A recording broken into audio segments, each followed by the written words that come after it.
All right. Hello, everyone. Welcome to the Morbid Symptoms Update. I'm your host, Dr. Tara Van Dyke. You can call me Tara. And I'm here again with a guest of the show, friend of the show, Garrett Ramirez from the Social Populist on Substack. And we are going to be talking today. The topic of the evening is health or hype, how disease mongering drives global policy.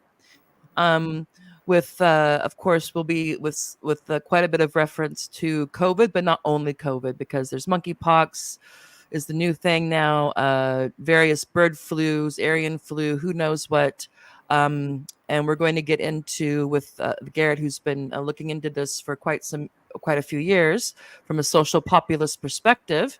Um, is going to go into why how global pandemics and health scares can be used for nefarious purposes or well, just other purposes and actually promoting what's global health or public health, whether it be reducing our civil liberties or just profit gouging, profiteering, using us as guinea pigs for whatever allegedly, because it's a lot of data you get if you are giving medicine on this scale.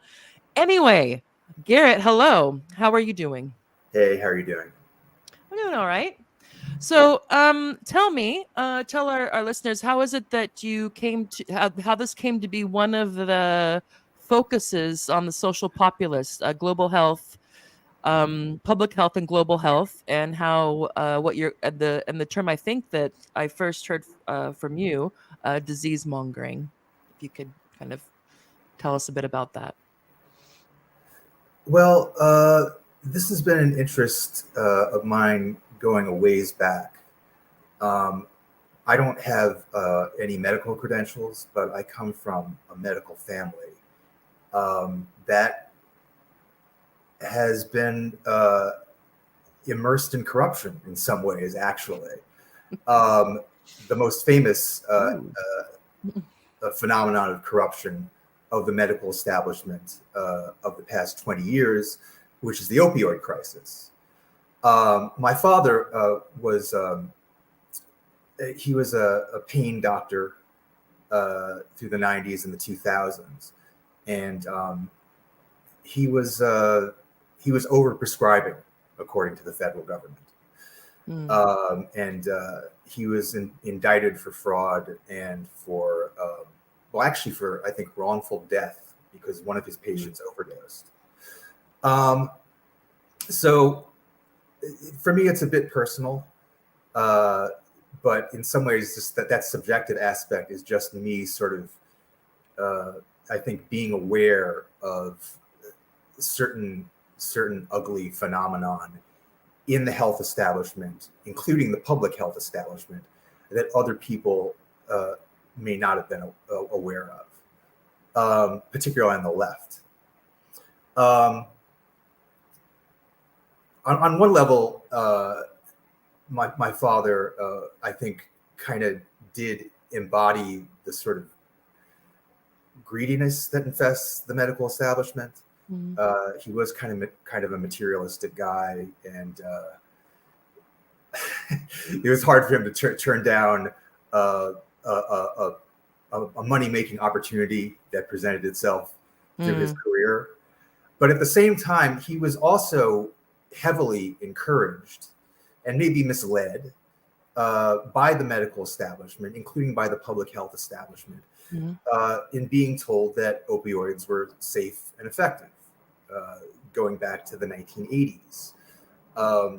And there's a well-documented history, with all of these exposés that we've had about the Sackler family and the influence that they had, on the entirety of American and actually global society. What's under discussed is the effect that they had on the public health establishment, going right up to the World Health Organization, because it was actually exposed. It was reported in The Guardian and many other places. It was investigated in the U.S. Congress that the Sackler family had given money to the World Health Organization Well, who doesn't? Yeah. Yeah, Sorry. to influence their opioid policy and give the impression that this stuff was safe and you could hand it out like candy. I just want to stop you there for a second, Garrett. Are you suggesting that organizations like the World Health Organization may be captured or unduly influenced by things that have nothing to do with health? I know it sounds crazy, but let me explain. Okay, please.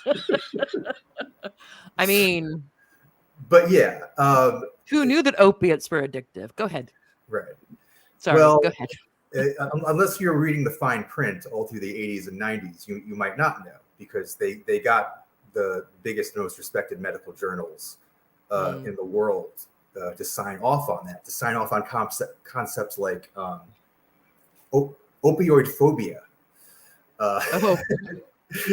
Before there was transphobia, there was opioid phobia. Transphobia. It's like, are you afraid of opiates? Yeah, exactly. This is not your grandpa's opiate, okay? Right. Well, that's the whole history. Decaffeinated. This is the decaffeinated opiate. We've gotten rid of the bad part, and you get the good. Well, that's the whole history. That's the whole history of opiates. If you look into it, like heroin's supposed to be the safer version of morphine, and so on and so forth. Just every new generation is supposed to be the safer and a non-addictive version. Yeah. So I don't know. I guess when COVID blew up at the start of 2020, I looked at it more skeptically than most people on the left did. Okay, because of what your family went through. Yeah. And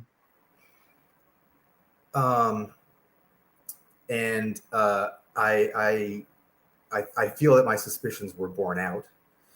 I mean, one of the few people who encouraged it on the left was Giorgio Agamben, who is the great political philosopher monitoring the growth of state power under neoliberalism, because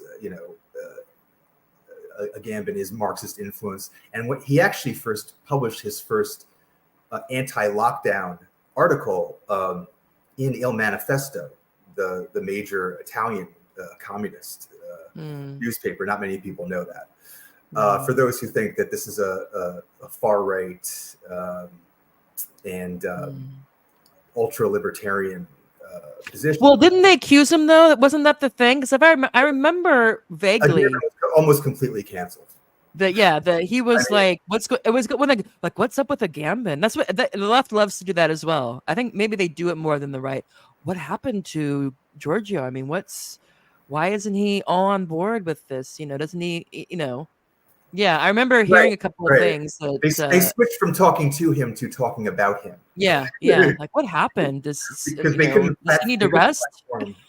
Yeah, they couldn't. I remember that vaguely. That science. Screens. But besides Agamben, it was very. I'm sure everyone's apologized and reached out to him and said, "Hey, sorry about that." As happens, I'm sure it hasn't been memory hold or. Yeah, sorry. Go ahead, Giorgio. It's good in once in a while when someone models courage in the face of, who the people who embody that meme. You know that meme when there's like one person standing in front of like 1,000 people, and they're just like not going with the crowd. Every once in a while. So apparently he should get one of those awards. Yeah, very much so. Anyway, I remember hearing something about that, and then quickly followed up with like, Anyway, so okay, and so the state of emergency being used, this is an old. Well, I guess it's probably. I'm sure it must be quite old tactic that you scare people, and then you present yourself. So whether it be the government or a corporation or a medicine as the solution. So if we do A, B, and C, then we'll get out of it. So we have to, And he was and it makes sense that since he's the one that kind of really developed that thesis, that he would see the pattern and what was going on. Yeah, he developed it primarily out of the war on terror, out of the post 9/11 repression and the post 9/11 explosion of the counterterrorism industry and counterterrorism discourse. And everything about that critique of the Bush administration paradigm that was quite popular on the left, probably because it made the Bush administration, the Republicans, look bad. It went one in one ear and out the other when it came to COVID, even though Agamben says it's a phenomenon that extends far beyond the war on terror. It extends back to the dawn of fascism and the ways in which liberalism, gradually shifts into fascism. Because Mussolini and Hitler, as he frequently wrote about, they didn't abolish the Constitution; they just declared indefinite state of emergency. Yeah. And he saw that in COVID, and I saw it as well. That paradigm being applied.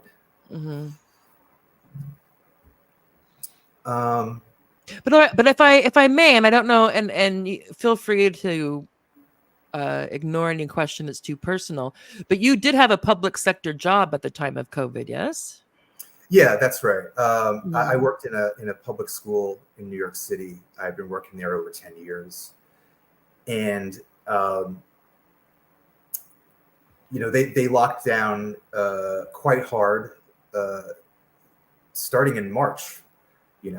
March 2020, and of course it was supposed to be just 2 weeks to stop the spread, but they didn't open up again until the next September, and then they would periodically shut down because there were scares about they'd done testing and there are too many positive tests, and they would shut down the school, or but yeah, and eventually the COVID shot was mandated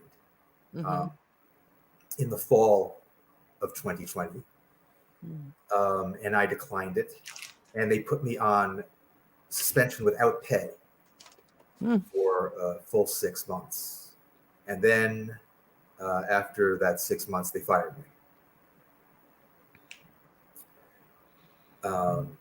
So yeah, it's kind of personal for me. Yeah.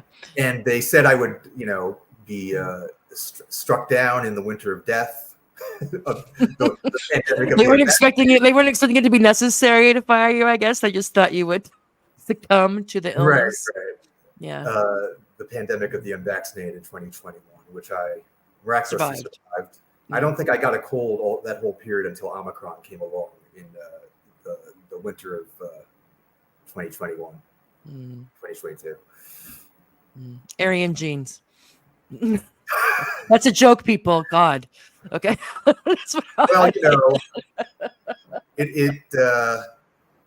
yeah. Believe it or not, I'm not I'm not a believer in eugenics. Believe it or not. In fact, I had an anti-eugenic,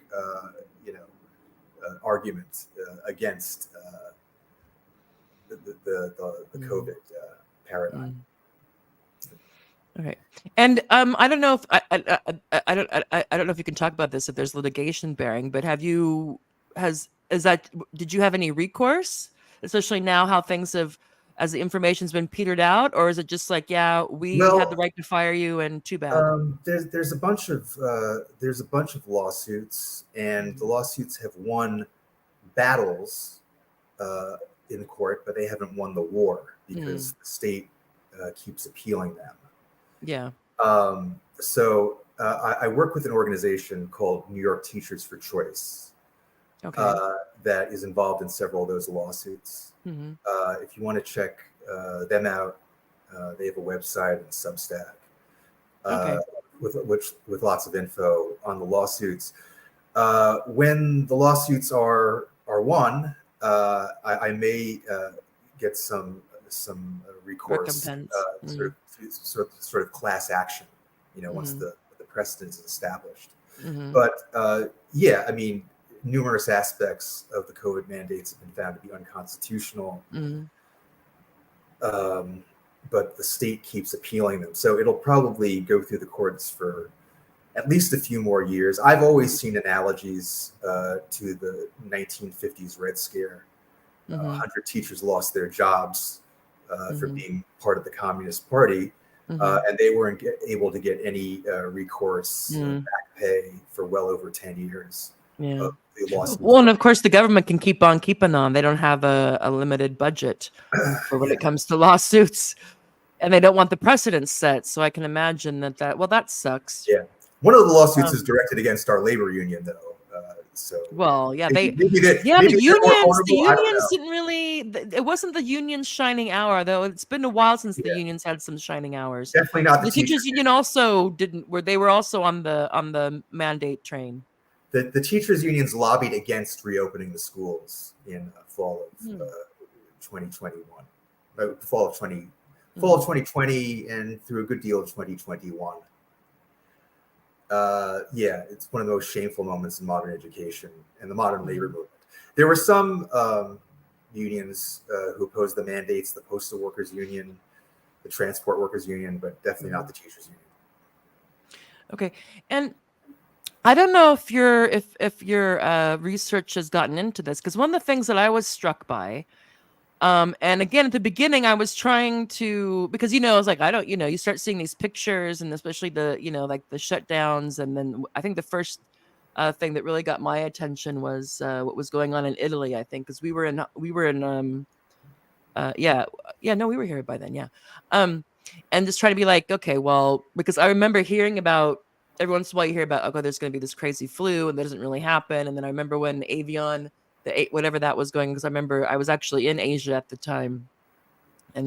But so you're looking at this, you're thinking, okay, and you're kind of like, well, you see one country doing this and one country doing that, and then you had, various things, and you're thinking like, okay, well, just trying to get a bit. None of us panicked, though. I mean, there was no, and the kids were younger, but they was, we're just all together. My husband was a quote unquote essential worker, so he was going in and out. I was stuck. I shouldn't say stuck. I was with the kids trying to manage the various Zoom teaching things or whatever was going on with that. But I remember trying to be like, well, I can imagine if they're so you have the experts, and so you have whatever the experts are telling you. And then you have, you can have heads of departments that, their expertise is, who knows, it could be whatever. And then you have the political people. So in this country was Boris Johnson, and they have to make a decision. Okay. So I can see like, okay, if you're trying to weigh these various things, but then as it kind of drug on, I remember, then I was thinking like, well, how much money? I mean, you have these, you have various departments where their whole reason for existence is to prepare for things like this. And they also fly around, they talk to other people who are supposed to be prepared for things like this. And then it seemed like, but then all of a sudden it seemed like they were just making it up as they went. And then I thought, well, one thing is, I know with since I guess when did neoliberalism start in earnest in the early 80s, there's been a lot of cutbacks. So you still have the government agencies, but who knows how much funding they get. There's been a lot of outsourcing, but yet you still have this idea. Well, there's the Department of Health, there's the CDC, there's the World Health Organization. You have this idea, perhaps false, that there's people who know what they're doing and they're working on these things, and they have plans and models, and they get together. But then this happened, that all seemed to go out the window. So what was your experience in New York? Did you find out that people just didn't want it when it actually went live with a pandemic that was of this sort, at least of what they thought it to be, that they just seemed to have to make it up? Or do you think it was just too many battles over the political battles or something? I went on and on, but it just seemed to me, I guess, to wrap up, that it just seemed that these organizations or these institutions and the people that man them, who you think are supposed to be, on the ball, seem to have no ball, and they weren't on it. Well, in some ways, it's actually the opposite, because there's been a pandemic preparedness regime in public health going back to the 2000s. The original pretext for it was a small outbreak of bird flu in Hong Kong in the late 1990s. That was the one, yeah. And this was used as the rationale for completely revamping the World Health Organization's policies. It's international health regulations, it's called, which is basically the constitution of the WHO. And those are revamped in 2005 to be where most of the WHO's resources and focus and their disease surveillance and response was based around pandemic influenza, they called it. Okay. The interesting thing about this is that the number of people killed by the bird flu at the turn of the millennium was less than 1,000 globally. All over the world, it was less than 1,000, because bird flu is not actually a human-to-human disease.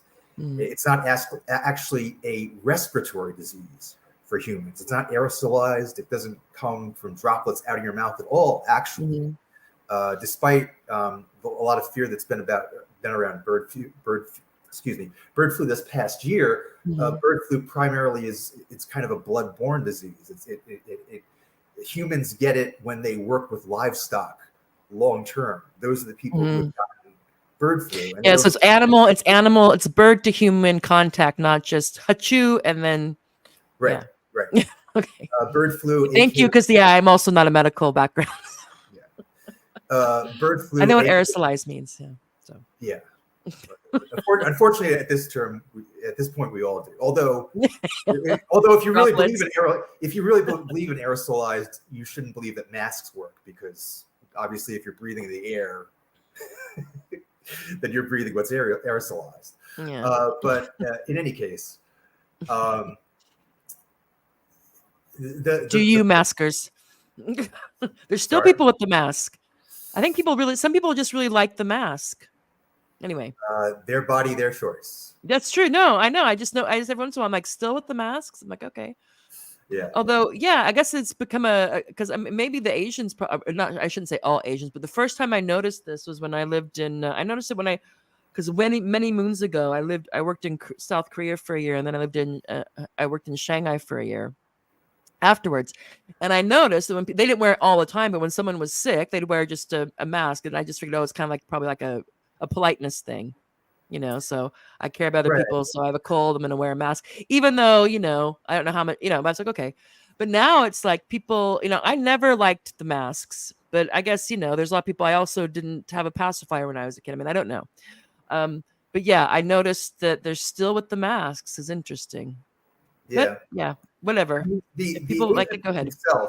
The Asian thing itself may be an outgrowth of these bird flu scares that we had in about 20 years ago. That could be because I was there in 2000. I was in Korea in 2000. When was it? 2000, and I was in Shanghai in 2001 to 2002. So I guess maybe that was it. And there. Thank you. See, I was assuming, and it could have been a new thing. Okay. Thanks for the look. Yeah, to be honest, I haven't looked into that aspect, but there is. So if anybody's watching who grew up in South Korea, Japan, China, let us know when the mask thing started. If it's a politeness thing, or if it started because of the various avian flus and then just kind of stuck. Go ahead. Sorry, I am curious. I just figured it was a politeness thing. Could be both.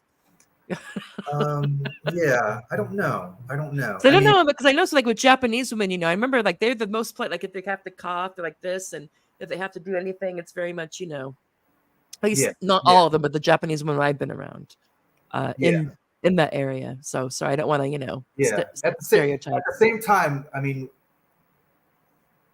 sideways. That kind of sorry for the segue. That kind of I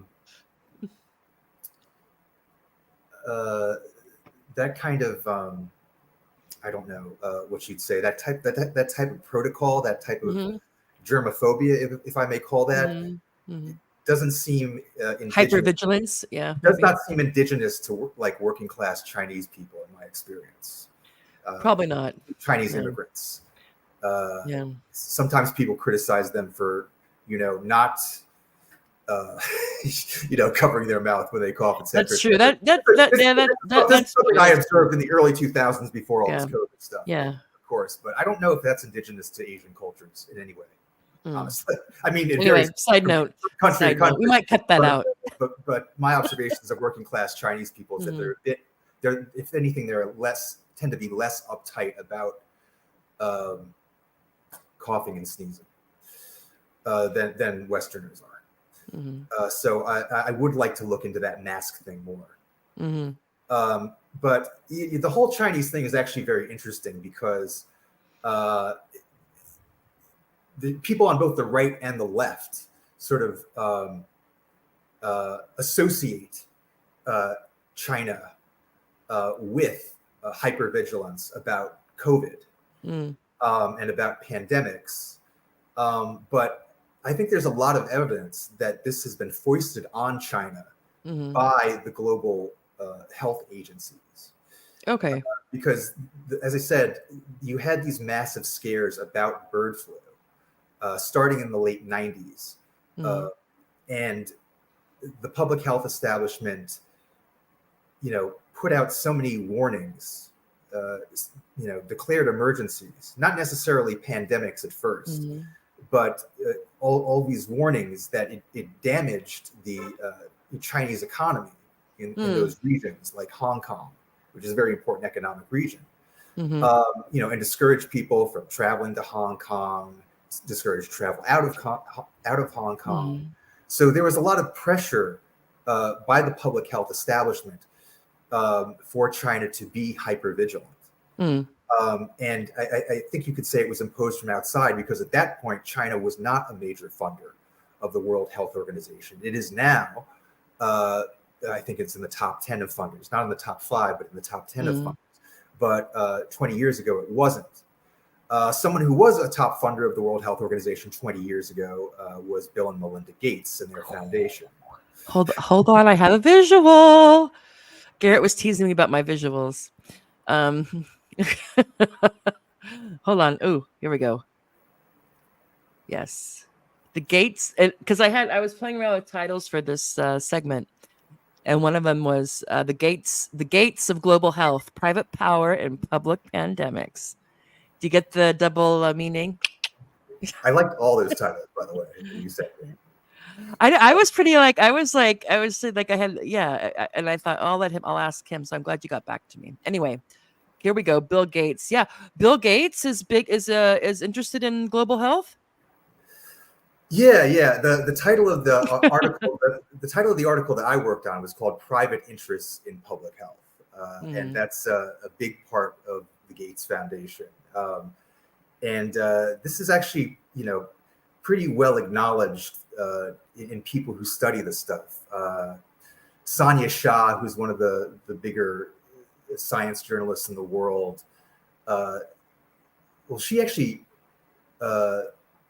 said that the Gates Foundation largely makes the decisions about global public health policy. She flat out said that. And actually, she quoted a former Director General of the who said that that private interests, private foundations, private corporations, they largely set the agenda for the WHO now because that's the condition under neoliberalism. Under neoliberalism, it was discouraged for states to give funding to public health, including the major public health agencies, especially. And they came to rely more and more on private foundations. First it was the Rockefeller Ford foundations, but eventually Bill Gates became the biggest one. But they even take money directly from pharmaceutical companies, as well as indirectly through various foundations, nonprofit research organizations that are directly funded. So it seems like it's just like any other government agency. There's a lot of lobbyists who are interested in the policies that the WHO develops, and also I'm sure with the procurement of what they're going to buy. or put their seal of approval on. Is that basically the gist of it? That those that have an interest in that we could say that of course Bill and Melinda, their main thing is a healthy, happy world, and just happens to overlap with the value of their capital interests and investments and this type of thing. Yeah, well, they have an investment portfolio which is several times larger than their donation portfolio, and that portfolio is chock full of pharmaceutical companies. Yeah. And he's also in the genetically manufactured seeds. Yeah. So GMO. So everything. But yes. Everything. Yeah. So Bill's been busy since he left the software business, and of course, what? And he dropped out, and not that he wasn't. Give credit where credit is due. Obviously, he. I don't know. Is he a computer? I don't know. Software programmer and businessman, but he's not a medical doctor. And he has his expertise. He's a self-taught. Yeah, he's an autodidacte when it comes to I like astrology and agriculture and seeds and public health and global health.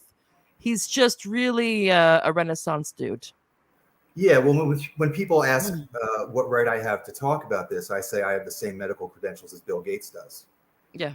And Bill Gates has been acknowledged as the most influential person in global public health. Mm-hmm. And no one seems to question that. Well, I mean, you question that, people question it, but people in the in the echelons in those circles would probably look at it like we're crazy. Like, well, why? Of course, Bill Gates is going to be, And it's this thing that if somebody has made money, lots of money in one area, somehow this kind of carries with them this glow, and we presume they have this really this kind of somehow a magical expertise, this transferable expertise. And then people do the same thing with Musk. Yeah. And other people as well. I mean, Oprah, the Obamas, it's just like, anyway. Yeah. And he looks nice. Like, oh, well, of course he's, and he has that kind of talk, and he's like, well, let me tell you about the vaccines that we're working on in the Bill and Melinda. And you're not thinking like, that his incentives might not be what's there's incentive structure cannot, and also just like you said, like, why is this guy, just because he made lots of money in software, why is he somehow the head of all this stuff? So tell me, Garrett, tell me. Is it more than just money?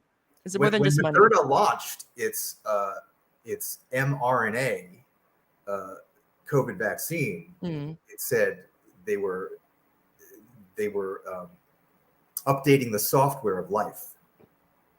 Oh, that's not ominous. I mean, that was you gotta be careful when people say these things. People, the software of life, and you can be any gender you want. It's not bad things flow from this. We're gonna upload we're changing the software. Did they say update? Is that what they said? Yeah, updating the software. Yeah, they're gonna update the software of life. Well, you can imagine of the bugs that we still have in the Microsoft and the computer software. So you may not want to have, what happens when we have a bug or we have to have a constant fix and downloads we have to have constant updates for software of life. They've got you covered. I mean, they told you simultaneously that the shot would not alter your DNA, but there are now peer-reviewed studies that say it alters the gene expression of your DNA. And what does that mean? Which, or do we not know? Well, it doesn't alter your DNA; it alters the expression of your DNA. That's what they said. It's like saying plastic surgery doesn't alter your face; it just alters. Yeah, and we were also told that the shot that the mRNA would stay, in your shoulder, localized, and it would only reproduce itself for a short period of time, but now they discovered it 2 months afterwards in people. But it was moving around. It's still reproducing this spike protein that's supposed to be the bad part of COVID that stimulates your immune system. But people don't know when it stops reproducing this spike protein that juices up your immune system. So now it's associated with autoimmune disorders. All right. And speaking of, just before we get into the article, because Derek is this guy's no, that's the name of the guy who wrote the article. You're Garrett. About how with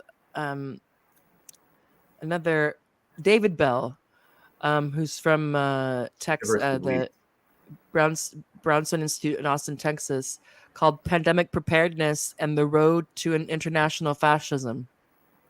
But before we get to that, I want to know if you have anything to say about this dude. Dr. Fauci. In terms of disease gouging and public health or hype, power profits and public health, Fauci. He's been around forever. Yeah, he was he was ahead of, he was from all the way back from when AIDS first was on the scene. Right, the National Health Institute and the National Health Institutes and the infectious disease department under NIH. And he was originally called a mass murderer by ACT UP and the AIDS, AIDS community for pushing antivirals that had dangerous side effects. And then for withholding other ones that didn't have dangerous side effects but were more effective. But what eventually, was that movie? Just to interrupt you for a second, what was that movie that Matthew McConaughey put in that he was the bad guy? Sorry, Dallas Buyers Club. Dallas Buyers Club. Yeah, that was about trying to work around the policies that he was pushing to get people who with HIV medicine. And he was the villain. People don't realize he was the villain in that movie before he became Fauci. Yeah, the unnamed villain, of course. Yeah, but unnamed. Sorry. Yeah, I mean, he wasn't. There's actually like a fact check when people said he was the villain in that movie. The fact check said Dr. Fauci is not mentioned in Dallas Buyers Club. Well, yeah, I mean, based on, no, that's just the thing is that if you, there's not a character called that, but from what I understand that the doctor who was the dick in that movie was, let's just say, loosely based on someone whose life trajectory seems to match quite, it rhymes with Dr. Fauci's. That's safe. Did in the slides that I gave you, is there the one with the headline that Dr. Fauci in 2020 said that there is no scientific definition of what a pandemic is? Oh, let me see. I gotta. Maybe I could share it. I don't know. But one of the weird things about looking into this stuff, and there's so many like remarkable things that go under the radar, is the way in which the definition of pandemic is amorphous and not as coherent as one would think it is, to the point where we need so not only do we have what is a woman, we have what is a pandemic, and what is a genocide. I mean, define your terms, people. I'm gonna keep on talking. I'm gonna upload your slides. Yeah, although I mean, please. Unlike the concept of woman, though, the concept of pandemic has only existed for a little over 100 years. So it is a lot more questionable. And it was, it is reasonable to say that there is no scientific definition of it. That's something that they actually tried to avoid admitting, but have had to periodically admit under scrutiny. There is actually a scientific definition of an epidemic in the sense that there's actually a mathematical formula for it of, the ratio of this many cases within. Okay, that's an important point. Let's underline that, the idea that, because I wouldn't have thought, but it makes sense that these words that have a lot, obviously can have a lot of effect in terms of what people think. the idea that when they start saying this isn't an epidemic, this is a pandemic, and everyone's like, oh my goodness, like that just kind of elevates like the terror threshold. You just kind of forget that somebody arbitrarily decides at some point when it goes from yellow to orange or to green. It definitely has some analogies to the threat matrix of the war on terror. To the point where in the early 2000s, when they started this pandemic preparedness regime, they're going to have like 6 phases of pandemic, or 6 phases of health emergency, and the final one is a pandemic. Okay, I have your slides up. Can you see it? Yeah, the one about the 2009 influenza pandemic. Yeah. Yeah. Do you want me to? Is this the slide you want, or do you want me to go further? It wasn't the one I had in mind. Well, you got it. You got yes or no, baby. Yes or no? Well, just browse through them real quick. Okay. Condemnation. You have the one I was thinking of. This one? No. It should be a screenshot of a headline. Okay.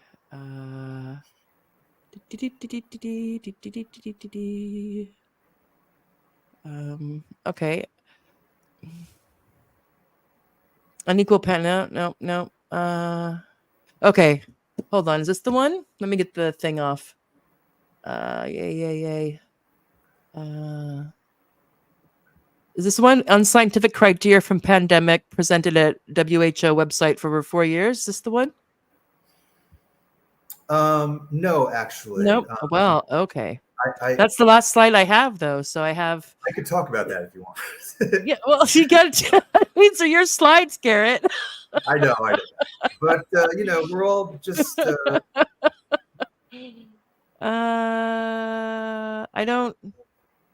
I'm not seeing anything besides that. I think I have it actually. Hold on just a second. Okay. Oh yeah, here we go. Okay. Can you this see? One? Can you see this? Oh, no.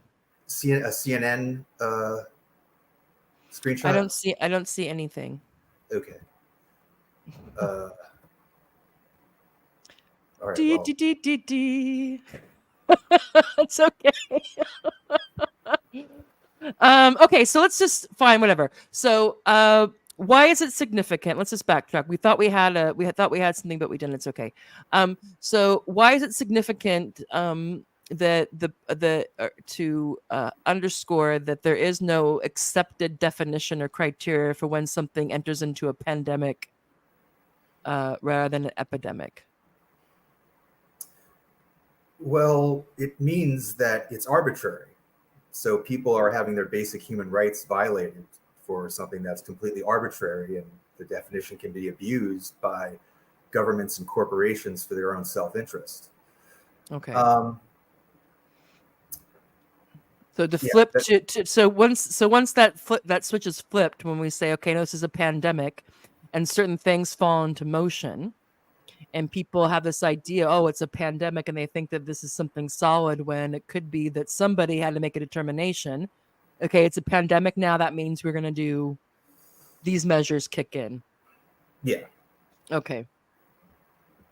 It's all right. And of course the entire economy gets restructured in ways that don't benefit the working class. They benefit the ruling class. The largest transference of wealth in U.S. history took place in 2020. So yeah, that's just the short-term effects. The long-term effects are actually that people lose faith in science altogether, and we actually become a more and more anti-science. But as I recall, there was it wasn't more. I don't know how it played out everywhere, but it seemed that at least from what I was following, that it got labeled a right wing, or you don't care about people position if you were critical of the shutdowns. And before we get to the vaccine mandates, about the shutdowns, the various rules about you can go outside, you can't go outside, you can do this, you can do this, you can't, you can go see your elderly parents, you can't, all this stuff. That most of the people that it seemed that most of the people on the quote unquote left wanted this. They were wanting the state to act, or even acting more with more authority. Yeah. Was that your read as well? I mean, there was a few Yeah, well, outliers, but most people were like, if you were against this, it was like you were just a terrible antisocial person who only cared about yourself. We're fine with putting people at risk.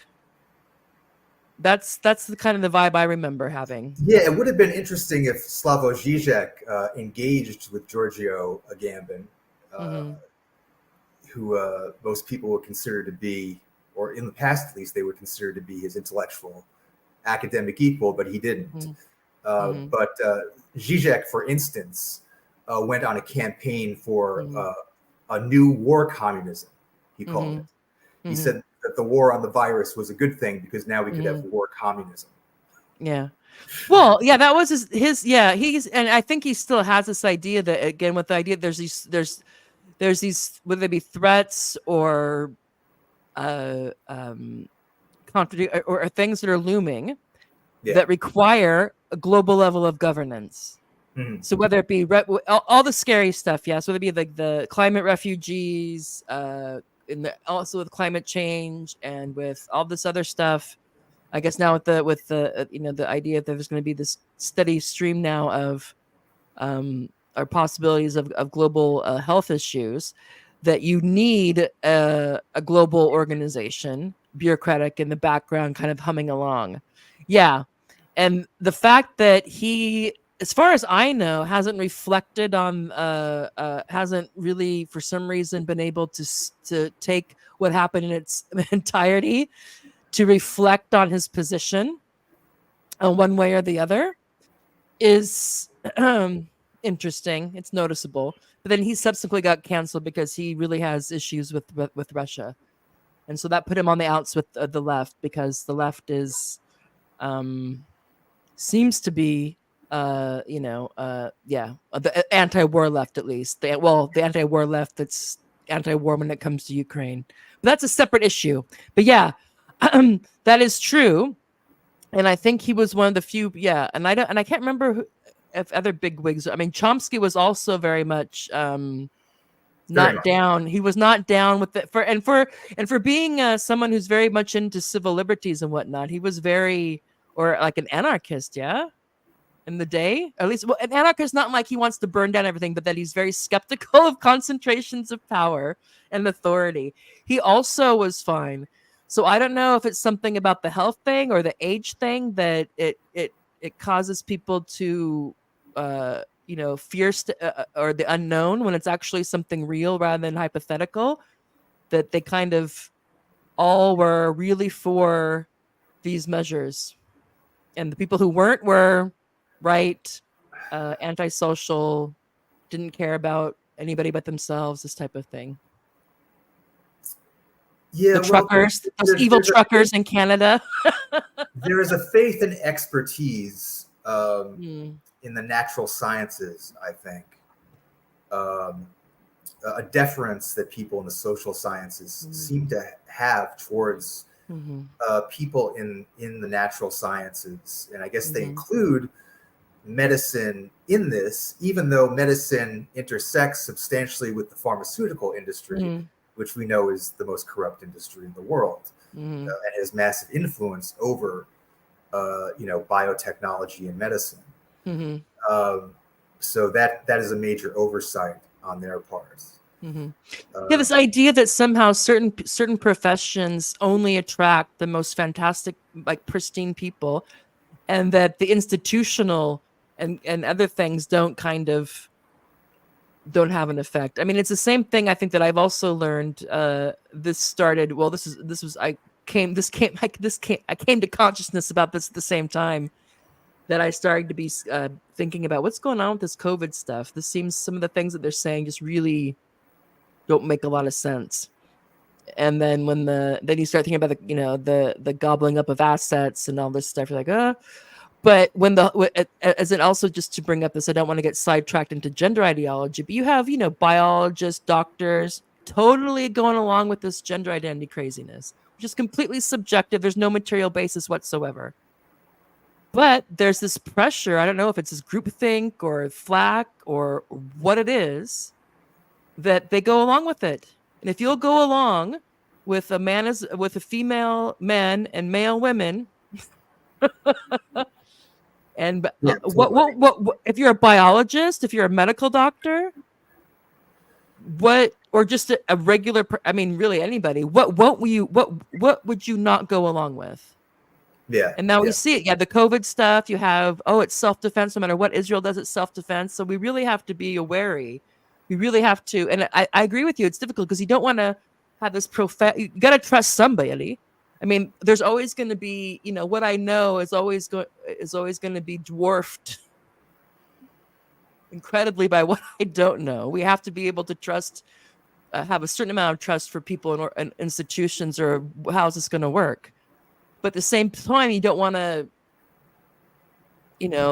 turn science into a religion, right. or a PhD into somebody's always, fantastic and would never, and and to remember that people can be wrong, but they can also lie, or they get caught in something and then they just kind of want to, I mean. Well, yeah, I mean, the old saying is trust but verify. Yeah. And of course, we know that science has lied to us before, because that very thing that the left COVIDians often evoked, eugenics. Well, eugenics was something that progressive scientists preached throughout the late 19th, early 20th century. It was including W.E.B. Du Bois. A lot of the top tier African American intellectuals, they were also bought into this talented 10th type of thing. They're very much into birth control and. Well, yeah, Du Bois, before he became a communist, when he was a mainstream progressive, he accommodated himself to eugenics. Yeah, Margaret Singer. Yeah, but it was immensely baked into, I guess you would say, the Western left. But I think the Western left sort of blocks out that part of its history because it's so shameful. And because they don't think about it, they don't grapple with it and the implications that they could be defrauded again by the medical establishment. Yeah. So let's, speaking on that, the uses and misuses, and that of global of public health scares. Let me bring up Derek Bell's article, and I'll put the title and the link that David Bell, sorry, that he sent. That I want to call you Derek now. You're just Derek now. You're Garrett. So this is from David Bell, and it was about how. Let me get the title right. We're not going to read the whole article, but I'll link to it in the video description, or the video. Okay, so this is pandemic preparedness and the road to international fascism. So this is from Derek Bell.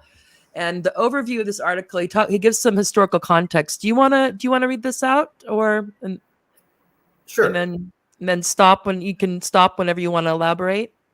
Sure.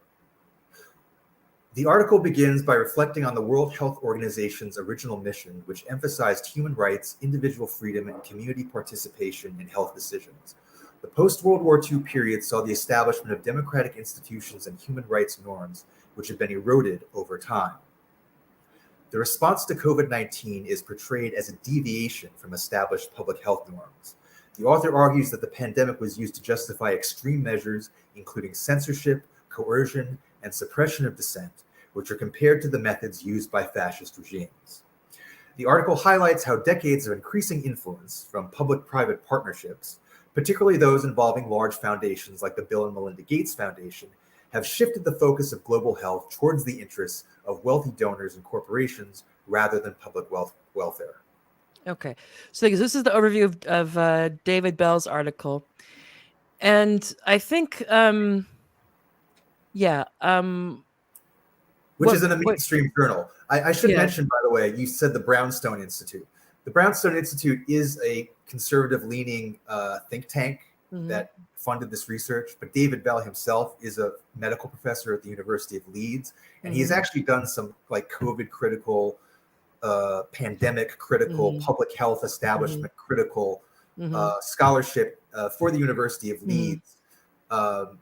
There's a paper, I believe it's called Rational Policy Above Fear. That sounds good. That sounds like a good idea.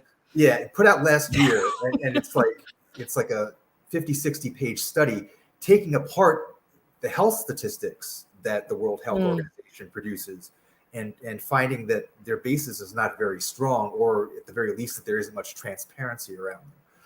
Yeah, that's another thing that came out, at least when I was watching halfway through the COVID thing. I started watching Hying and what's his name? Weinstein. Brett. They're two, I think, evolutionary biologists. Yeah. Yes. But anyway, but then there's Zionists that got difficult. However, they were what they would do quite a bit on their program is they would find an article that it looks really great and it sounds great and it's from a reputable journal or a reputable institution, and then they would be like, it wouldn't take them too long to have some serious questions about the data that was provided, and it seemed off. Their concern was, and they, because you can't prove it, that people, rather than ending with the conclusion, people are starting with one and then building the data and the study around that, which is not what you're supposed to do when you're in these fields. So the idea that it just is word to the wise, and people say this I find this all the time, in when I have my geography hat on, people just will accept data if it comes from the UN. Any UN department, they want to accept that data, and you're like, well, okay, I'm not saying it's necessarily some nefarious plot, but it's in the UN has an incentive to make their things like the World Development Goals and Social Development Goals seem like things are really happening there. So if you look at how they construct, but people just don't. There's certain things that once they have that authority or that gravitas, it really takes a serious scandal for that to be shaken. So we want to encourage people not just to not believe anything, but to, at the very least, what you can do or find something is to take a bit of a look at the if it's any kind of study like this, a health study or physical science study, medical science study, there should be something about the methodology and how they collected the data. If it's very small, or if it's, you can just kind of ask questions like, does this seem like maybe they're trying to generalize way more than they should for a particular reason? And before we get into the fascist regime part of it, is that I think that we also have to be careful of these really fantastic words like when we hear public-private partnership, because what that means is that the line between public and private, and public is supposed to, at least in theory, be about the public good, the will of the people, public good. And once you bring the private in there, then you have an intermingling of incentives and values that technically contradict each other, but we pretend that they don't. And great to have donors, but donors don't donate money just to donate. They may donate it for a tax write-off, but they want a seat at the table, and they get that seat at the table, and they affect what is researched and what is not, including language. I mean, that just is, so we need to be careful. I need to be careful about that it's not by accident that somehow, and once you start seeing Bill or in these, it doesn't take long to see him in this aesthetic that you just get used to seeing him there. Well, of course Bill Gates is there. And you forget, like, well, why the frick is Bill Gates there? Anyway. Well, I think go ahead. He's everywhere. He's everywhere. No, the UN for the past 5 years has been a full-on partner of the World Economic Forum, which is a consortium of Fortune 500 companies. It's like they're trying to give people heart attacks. I mean, it's like one possibly. Well, yeah, it's like, no, there's nothing, there's no scheming going on. There's no, we're not collaborating to have any kind of one world government. No, no, no.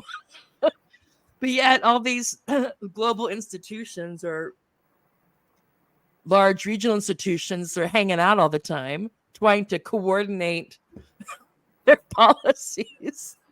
Yeah, Ah, well, yeah. I want to talk about. I don't. I want, and this will come up again. I think maybe in this but in it's the not article. more But yeah, but in terms of the author argues, this is David Bell, that pandemic was used to justify extreme measures, including censorship, coercion, suppression of dissent, which are compared to the methods used by a fascist regime. Do you want to say a bit about that because you experienced that directly? I mean, I yeah. read about people experiencing it, but I just, my main thing is that, yeah, I wasn't at the time. I wasn't, what do you call it, like an essential worker, and I remember having to, be feeling very uncomfortable when I went to shop because I was always paranoid if I was like keeping my right distance, and and I had kids with me, and they were always like messing with their masks, and people are looking at them, and I'm just like, keep the mask over your mouth. But I wasn't fired for not taking the vaccine, so. Yeah. England was Britain was better about that. I understand they don't usually mandate vaccines at all, right? Even childhood vaccines over there. I'd have to look into that because my They my recommend them, but kids they have don't gone through mandate. their vaccine regimen in Holland before we came here, and Holland's vaccines there's I think maybe half as many as what's recommended in the States, Mhm. around half. Yeah. Anyway, Yeah. So it's not automatically more progressive to have more vaccines. apparently Uh, not. but what was I going to say? Yeah, well, The coercion, censorship. it's, it's definitely fascistic. I mean, as I said, I see clear analogies to McCarthyism. Hmm. What I suffered is similar to what communist public teachers suffered in the 1950s. And it's done, for the advancement of monopoly capital. That Pfizer and Moderna and the military-industrial complex, the military-industrial biotechnology complex that they are interfaced with, have all profited immensely from this. Hmm. Um, Okay, so I want to stop you there for a second because that you went macro quite quickly, which is fine. But of course, Hugh Keenan has a comment, so we'll get to that, and then I'm gonna ask a bit. I wanna uh, go into what you just said a bit more. So Hugh says our poor health seems to work hand in hand with poor education and advertisements pushing awful eating habits, dumbing down the public whilst ads show how empty their lives are, so people comfort eat. Oh. yeah, that's relevant. I mean, you want to talk about uh, conspiracies in public health.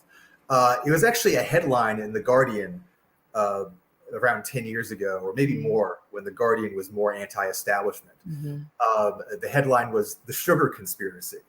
And that reported on this well-documented phenomenon where high cholesterol and obesity and diabetes were blamed on saturated fats by the medical establishment, including the public health establishment, from the 1970s onwards. When in fact, the biggest culprit is sugar, and saturated fat has many health benefits that outweigh it. And there's also such a thing as good cholesterol.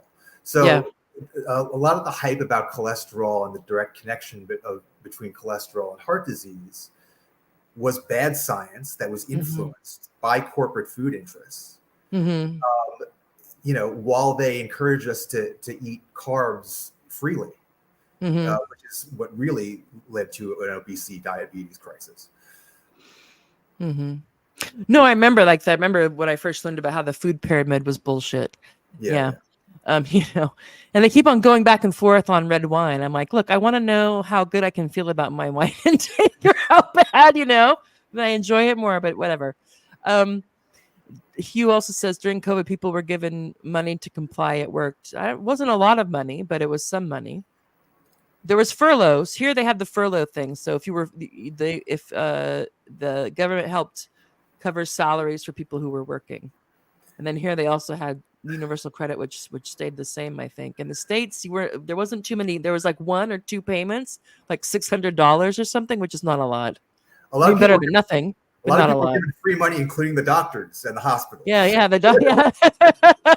Which may have had there's a lot of money going around. There's a lot of people being here. There was a scandal, quite a few scandals about because the Tory, friends of the Tory party getting like PPE contracts and all kinds of, they're going to track and trace stuff and all kinds of things that sometimes went someplace, sometimes didn't. But yeah, I mean, but what I wanted to bring back in terms of, I remember, and there's still to this day that there's people who are still their YouTube channel is still canceled, or they're still really suppressed online because they spoke out about they dissented about what was going on vis-a-vis COVID policy, and a lot of these were like doctors and public health officials, virologists, who are trying to be like not, and they weren't out there saying, like it was an alien, whatever, but they were just trying to, interject. They were concerned about the decisions being made or not being made. And they were, still to this day, I think if you say something about COVID, you can get in trouble from YouTube. And if you have a big enough channel, they'll demonetize you and, all this stuff still. And I think that, on that, of course, it's I think that type of thing is more easy to think. Okay, like why would the tech companies be so quick to comply with these requests to,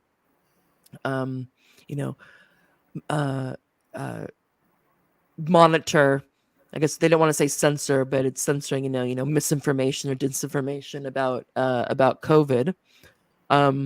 But of course, it started also before that. We had the Russia thing in the United States, the Russiagate thing.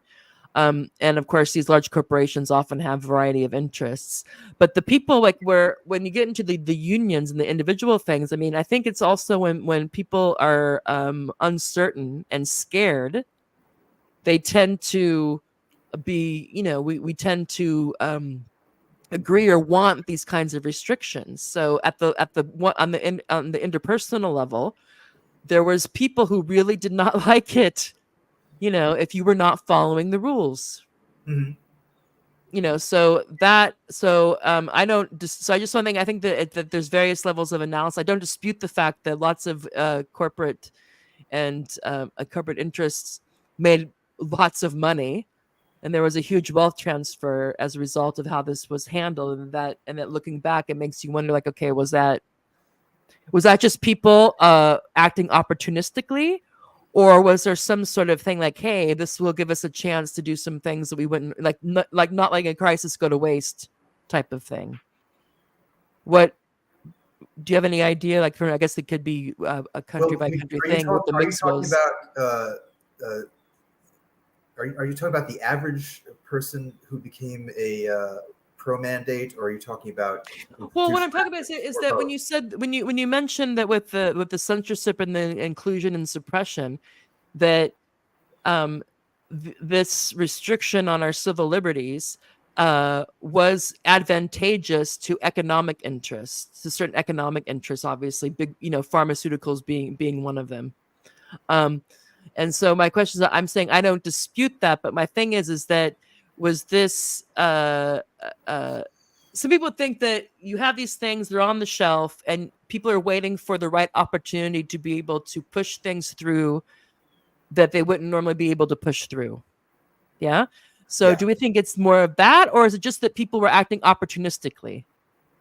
So if you have a pandemic going on and you have this this mRNA, whatever, this mRNA, is that what it was? Yes, messenger RNA. Yeah, and you have this kind of thing that you're working on, and you're like, hey, man, this could be a cool opportunity to Well, I mean, it's to both. do this. I mean, Do you know what I'm saying? It's like I think the outcome could be the same, but the you watch the intention. Crucible, I'm sure that, Yeah. any witch hunt, there's people who both conspire knowingly, and there's other people who sort of jump on the bandwagon for opportunistic reasons, and then there's other people who feel bullied into going along with it to protect themselves. They point the finger at other people. So I think those are standard witch hunt dynamics. Yeah. So I remember, like, it used the Canada situation. Here it was about, the Canada. I mean, with the truckers, it's like they really went after them. Yeah, they were took smeared. Their bank accounts were looked at. I mean, they took political prisoners. There were people in jail for months for nonviolent activity. Yeah, for not wanting to get a vaccine. Yeah, it turned out that they were people already got the vaccine and just protested the mandate. That's true as well. Yeah, they didn't like the fact that that this law was. They didn't like the idea of mandates. Yeah. I mean, in recent years, speaking of definitions, the definition of an anti-vaxxer was chosen from someone who declined the vaccine to someone who just in principle objected to mandating the vaccine. Mm-hmm. It's any vaccine, not just a particular vaccine. Mm-hmm. If you criticize any vaccine, you are an anti-vaxxer. Yeah, and it used to be that was the people who were like totally didn't want to have any vaccines, and the ones that were convinced that. I remember and I don't know anything. I don't know about. I remember there was. It was before COVID. Maybe it was in the early noughts. This idea that the every once in a while it comes up as autism connected to early childhood vaccines because the autism rates keep on increasing, and then that's like, oh, they're anti-vaxxers, which of course it's not hard to realize who benefits from the anti-vax smear. Yeah, the people who are very interested to keep the vaccine thing, this idea that, oh, of course, it's totally normal that you can get all these vaccines. Right. Well, there are a lot of liberals who claim that vaccines actually lose money or they don't make money, but actually one of the most profitable pharmaceutical products in 2019 was a vaccine called Prevnar. Yeah. I can't remember exactly what it was for. It's probably for something hardly anyone gets. Like hepatitis B or something. Well, but a lot of vaccines in the past 10 years have actually become a major moneymaker. And on top of which certain antivirals that are associated with these declared pandemics. The original pandemic preparedness regime grew up around the promotion of Tamiflu, which was an antiviral that was owned by a company that Donald Rumsfeld and a bunch of other neoconservative Republicans owned vast amounts of stock in, and ultimately made like millions and millions of dollars. And it was the Bush administration who first pushed the bird flu scares and the pandemic regime internationally. So and they did it sort of as part of this scare about, biological weapons and this other junk. So it's the conflicts of interests that involve like clearly conspiratorial characters, like the characters of the Bush administration, who lied to the public over and over again in the name of saving us from this existential danger. Those connections are very deep. Yeah, what's coming for us now? Yeah, well, and of course, if you have a for-profit pharmaceutical sector, of course they're incentivized to produce new products. And the products that they're scale and what's more scalable or has a larger scale than mandated or recommended vaccines. Although I'm sure that I don't well, the thing about neoliberalism is it's like it's not necessarily anti-statist, right? It's just a way for a system where the corporations make money off the state. The state is still the state is to be the handmaiden of the market, yeah, but not in the big player markets. Not the market is old school capitalists would define it. I mean, it's monopoly capitalism, and more of like zero bid contracts, that type of thing, rather than an open market. Yeah, and who gets to be in the PPP? Who's this private in the public and private thing? It's Yeah. probably not mom and pop shop down the way, the butcher and the baker and the candlestick maker. No, it's big agriculture and oil and gas and pharmaceuticals and now Gender Yeah, Inc. even Who knows Trump what? appointed Weapons, of course, weapons. Yeah. even Trump appointed pharmaceutical executives to be his FDA and Health and Human Services chiefs. Yeah, now he's all in love with Bobby Kennedy, so that's interesting. I wonder if that will last. Yeah, the bromance going on. He like I feel um uh that what Robert Kennedy did was like I think it was the right call what he did. I mean, because the Democrats just like, geez, I mean, how much do they expect that dude to take? But I was watching that what do you call it?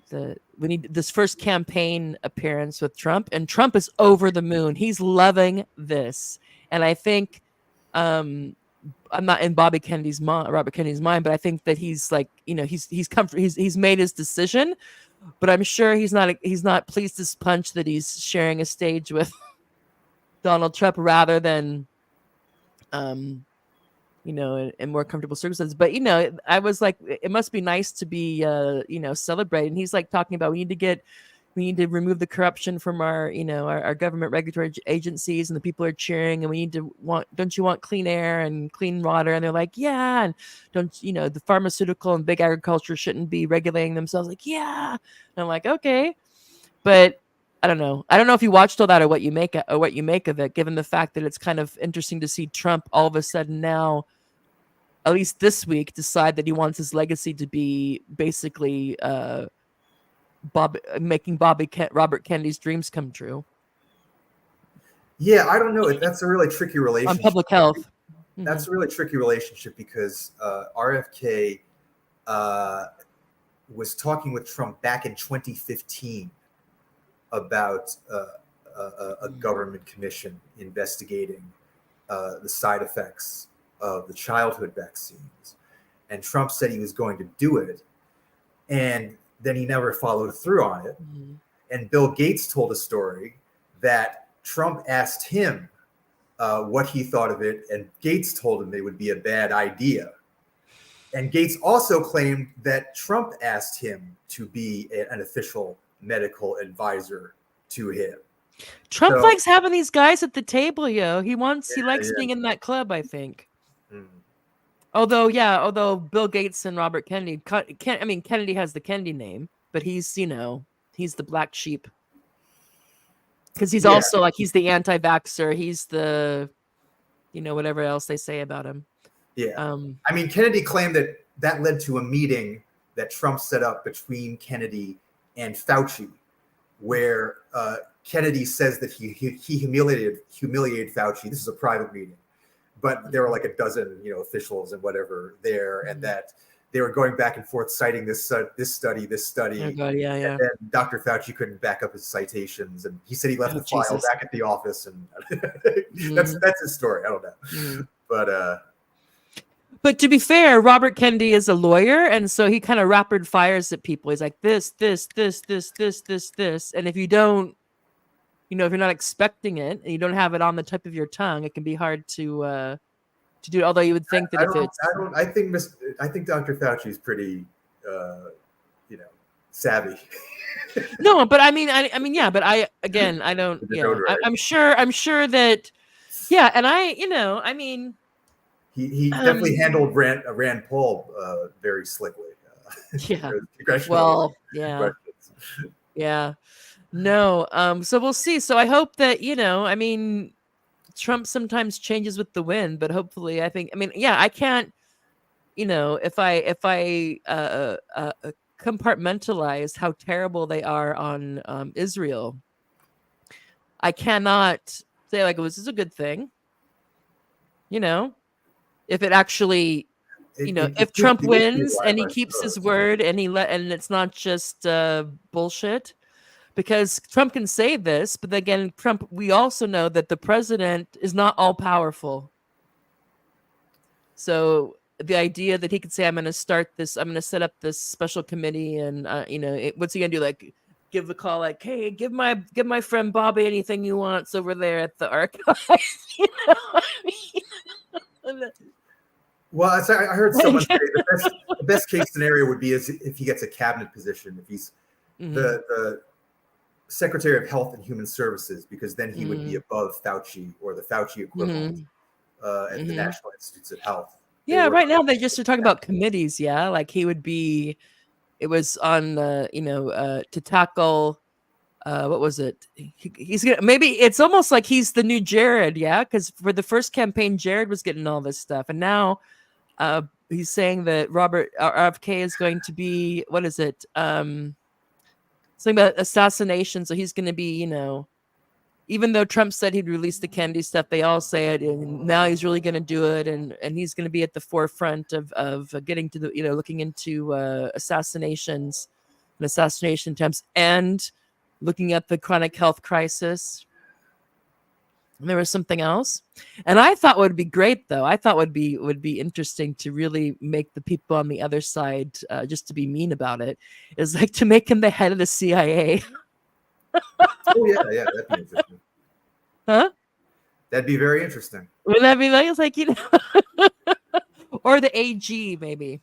I don't know, but I think that's that would be interesting. I wonder if that would make it through Congress. He's like, I nominate RFK Jr. to be the head of the CIA. Like, okay. I mean, I pretend like, since I've read some stuff and watched some interesting movies, that I like, you have this idea almost that in these organizations, that somewhere there's a room and there's this box that says open up here for all the secrets, and there'll be like an envelope. Oh, here's the Kennedy assassination. Oh, here's this. Oh, here's this. Here's this. Now we know. I think I would just be concerned about preventing more bad things from happening in the future. I think we already know. We have a general idea of the atrocities of the past. This is true. Yeah, everyone is not brainwashed. Yeah. So we'll see. But I just thought, because when I first saw that he was going to go, there was rumors. I thought, oh well, I wonder what, he wouldn't just do that for nothing. And then of course people are bashing him. Of course I used to call it, like, because people would say blue, was it like blue no matter who, or the blue anon? I call them blue Borgs now. They're blue Borged. The Borg, right. There's a blue Borg, and it's like, and people are like, oh, blah blah blah. I go, it's called politics. He was fucked over, every which way by the Democratic Party. So then he went independent, and they continued to do everything they could. And so he has the name, he has a certain amount of gravitas, he has a certain following. So of course he did politics. He agreed to do what he's doing, to drop out of states that it would hurt Trump, and stay in states that it could benefit him, in exchange for these things. It's politics. And people are trying to be like, he should have been Bernie and kept on taking it up the butt. It's like, Bernie, who's still singing that, he's the billionaires and the billionaires got to play their fair share, blah blah blah. And then after him at the conference, they have Pritzker come up. He's like introducing Pritzker. It's like, Bernie, he must be really good at not seeing things. A lot of I don't know. But I was just like, I can't, and I used to like him and respect him a bit. I can't even listen to Bernie anymore. I'm like, just shut up. Shut up. I don't know what you think, but nah. Yeah, I was never a true believer, but I guess I used to think he was a step in the right direction. But he had some integrity. What? Something. Apparently not anymore. Yeah. I mean, even self-respect, he doesn't seem to have any. I mean, it's just that Bernie. He plays his role. He plays his role. Oh, look, we let Bernie come and say his stuff about billionaires. And then we have the billionaires come, but they're good billionaires. Our billionaires are good. Their money came from heaven. they made their money the right way. And when they have 3 houses, it's because they, I don't know, whatever. Well, But yeah, it's like these social democrats secretly agree with the ultra right that Bill Gates is a communist, and these other billionaires are like secret communists, right? yeah, So like yeah. therefore these oligarchs are the lesser evil from like the Russian oligarchs Mm. and like Putin, you know, and Trump. Like they're the reincarnation of Hitler or whatever. But Bernie, Yeah. you know, I mean, I agree with Michael Parenti that he's kind of been a Fink ever since like the '90s when he. Oh, there's a throwback, Fink. Well, it's a very Bernie sort of New York Jewish word.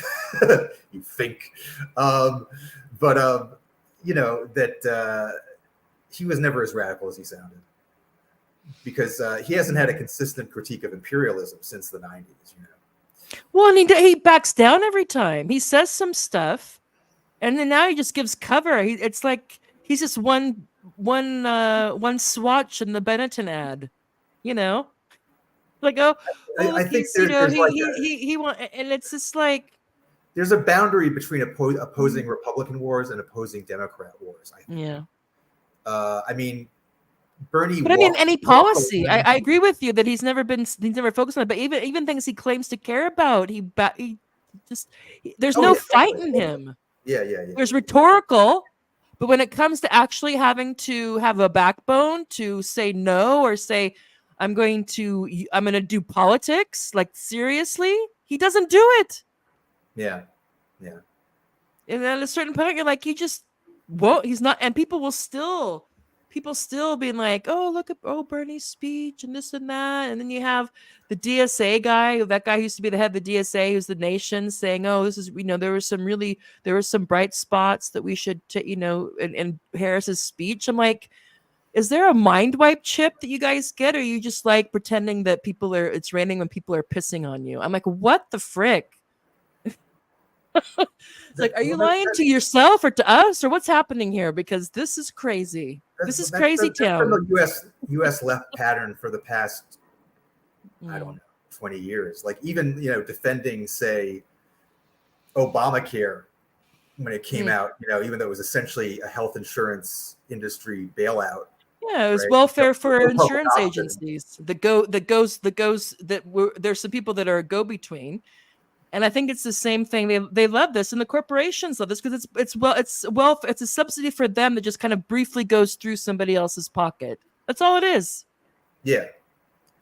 And when you look into it, a lot of Medicare is like that too. I mean, maybe that's another subject, but pharmaceutical companies make off like bandits from Medicare, and they actually. Part of the reason I think why Bernie and Medicare for All were even tolerated in the mainstream discourse is because even with Medicare for All, the pharmaceutical companies would make off like bandits. Yeah, Bobby's life is a minefield. Well, whose isn't? But he's been, I mean, it's pretty open. But I'm quite sure that that I'll just call it the establishment, or I'll put on my Andrew Tate hat, because my son and his friends still big on the top G. The Matrix. They're gonna come at him crazy. They're all gonna come out. They like everything he's ever done ever is gonna come out again. But yeah, I mean, he's 70 years old. We know that he had the drug issues. We know that he said, what does he say, that I was never a church boy or a choir boy or something. So he's had his whatever. I don't think he's had any things like his uncle did with leaving a woman in a car to perish. But yeah, I have no doubt that they're going to come across that, but I don't think it's really going to matter. I mean, they can try, but unless they actually are able to find like a capital offense to stick on him, what are they going to say? Or Donald Trump's? I don't think so. Yeah, it's just a matter of who his enemies are. Okay, so let's go quickly through this. The key themes of David Bell's article on how global health is how under the pretense or of keeping us safe and sound, through global health scares that there's fascistic elements. So he talks about. Well, I'll let you read this. You got that man's voice going on. Read these key themes from David Bell's article about international fascism in terms of global health policies, or what's done in their implementation.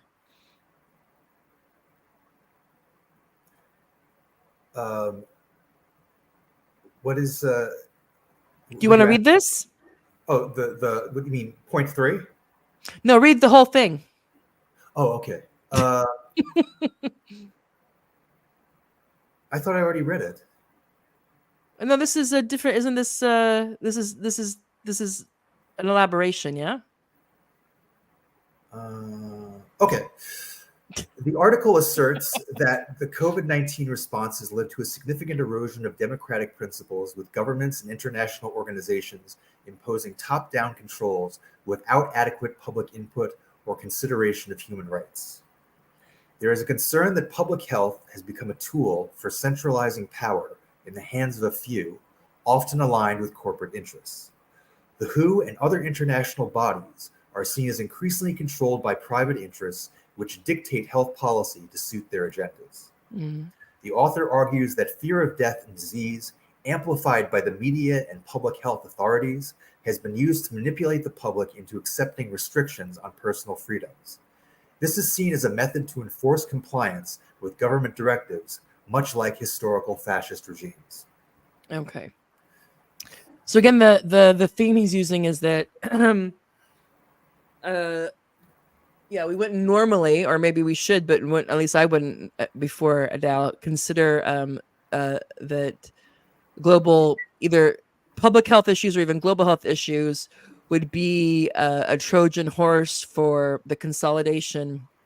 So for the erosion of democratic principles, the centralization of power, using fear and control to get people to go along with things we think at least they wouldn't normally go along with, but who knows? I don't even know. I'm not going to make any assumptions about what the majority of the people will tend to do. So yeah, he also talks about using pandemic preparedness as a pretext. So the ongoing emphasis on preparedness is a critique. The article by David Bell critiques it for maintaining and expanding control mechanisms during the COVID-19 pandemic. The author suggests that this could lead to more frequent declarations of pandemics or health emergencies, further entrenching authoritarian measures. So much like the fear of terrorism, or whoever the boogeyman is, now we also have the fear of these public health crises, and when COVID is still fresh in the mind. And so just saying to be aware of how this is a useful tool to further erode civil liberties, concentrate power, and benefit, moneyed interest and whatnot. Global health governance. The transformation of global health governance is a central concern. The shift from community-centered health policies to those dominated by private interests is seen as a betrayal of the original mission of the WHO and similar institutions. Okay, I don't know if you want to highlight this more. I don't know if people think about it. But this also would be a critique of some people's the comments like Slava Žižek thought this could end up being a good thing because of the lessons learned or the bureaucratic structures put in place to handle something that's global could be a pretext or some sort of I don't know, some sort of heart and negri type of argument, the idea that wait a minute, it's just that we just have to look at things differently. We already have the structures for some sort of socialism or communism. We just have to realize it and start using them as such. But this person's pointing out, I think you would point out that there's a darker side here. And I don't know if you want to say a bit more about this, about what this means, not the centralization of public health, not just the national level, but at a supranational level, what that means for the social populist. Well, the kindest thing you could say about these people is that they're making the same mistake that the second internationalist Marxists made when they supported World War I. Because of course World War I, I guess it was to some degree inevitable through the workings of capitalism and its centralized power and a developed industry. And so I guess that's why they kind of rolled over and went along with it. But of course, the principled Marxist Bolshevik Leninist position was to say, yeah, we understand how World War I is inevitable through the workings of monopoly capital, but we oppose this massive atrocity, and this massive further concentration of wealth and power. I didn't know that. Of course, there's lots I don't know, but I didn't realize that one of the things that divided what was it called, the left back then? I don't know when that started either. But the Second International around World War I, were there people focusing, literally thinking, well, maybe, did they actually mention that it would develop productive capacities? I thought they were concerned that a lot of the working class and the intellectual got kind of wrapped up in nationalism. But it wasn't that. I actually think some of them did. I mean, a lot of the intellectuals initially opposed the war. I mean, they had been opposing imperialist wars for years beforehand, but when they started seeing the costs of opposing the war, a real world war, and the repression that they had to face, and gave up hope of stopping the war, a lot of them started creating rationales of how this could all be for the best. Yeah, and it turns out, and I can imagine that I haven't if you start being smeared as a traitor, that can't be comfortable. Or you're not patriotic, or if you're against war, you're for the other side. That also, I don't know if that's probably also going on back then.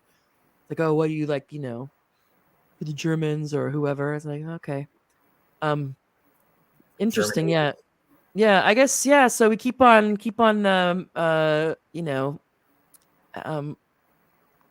being confronted with similar impasses or tasks, and a lot of us tend to succumb to the pressure, which can be which can be a lot. I mean, not everybody's willing to be fired or can be put in jail. So, okay, this is your article. Yeah. Do we want to go? This is my overview of your article, or should we because we had an hour and 40 minutes. Should I just kind of fast forward to the the questions that are raised by what we've been talking about so far, and also by the article that I'll also put links to? Well, no, I don't know if there's a link to your article, but anyway, I'll do something with that. Or should we do you have time that we can go through the couple of slides that we have on the article you shared? Or do you want to jump forward to the questions? No, I have time. Okay. So this is, I can't remember. Well, you can tell me. This is your article, so you can say the title, and then hopefully you agree with my overview points. Yeah, the article, which is not on my Substack yet, but some version of it soon will be. Ooh, I didn't realize I had early access. Well, I won't be putting the link in the video. It was really an academic paper, and so for people who say that just like I'm a QAnon anti-vax conspiracy theorist, like this actually did pass some academic muster. This paper is all legit sources, but anyway.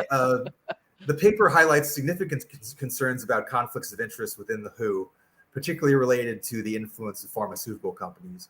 The 2009 H1N1 pandemic declaration is scrutinized as an example of how these private interests may have distorted global public health policy. The WHO declared H1N1, also known as swine flu, a pandemic in 2009. The decision led to the activation of pre-existing contracts with pharmaceutical companies for the mass distribution of antivirals like Tamiflu. The paper questions the severity of the pandemic, noting that it had a lower mortality rate than seasonal flu. Several investigations, including those by the British Medical Journal and the Council of Europe, revealed that some WHO advisors had financial ties to pharmaceutical companies. These relationships raised concerns about the integrity of the pandemic declaration and whether it was influenced by the interests of drug manufacturers. Okay, so this is going along with what I got from this is the idea that these public health organizations and the World Health Organization, um, these decisions are being, I guess you'd say, politicized for in the direction of certain economic interests, and that we need to be very much aware of that. That it's not just doctors and other scientists doing the best they can to make the best decisions they can regarding possible global health concerns and outbreaks. Yeah, very much so. Mhm. And people should really look into the 2009 pandemic if they haven't, because it's a case of just a very, very normal virus being hyped up into potentially the worst pandemic in history. That's literally what the WHO Director General said. Mhm. In The sky is falling. Again, she yeah. literally said that it might be the worst pandemic in history. And of course, that's an easy thing to say when you haven't clearly defined what a pandemic is. Oh, here Prior we to go. her saying that, there was numerous text on the WHO website saying that a pandemic meant mass death, extreme numbers of death in the millions, constantly comparing it to the 1918 Great Influenza. Around the time that she said that, the definition of pandemic was changed to simply say lots and lots of cases. So technically, it was the worst pandemic ever because they did more tests than ever. So it was the most. So she could argue it was the most widespread, fastest moving virus ever, even though it was less deadly than the flu. Okay, so here's yeah. Okay, so this is important. Is that they used it used to be that there was that pandemic was connected to the level of deaths, right? The morbidity rate from a disease or a sickness, disease, yeah, something, and then it switched to just the level of cases.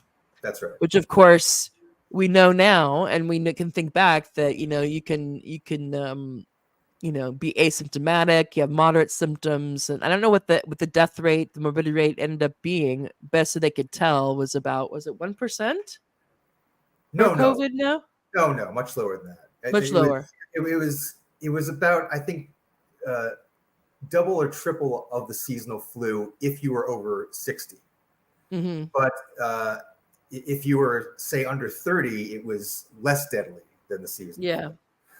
flu. So really not in the same category as the 100 million who died from or no, not 100 million, the 50 million who were supposed to have died from the Great Influenza of 1918, which is the example they keep citing.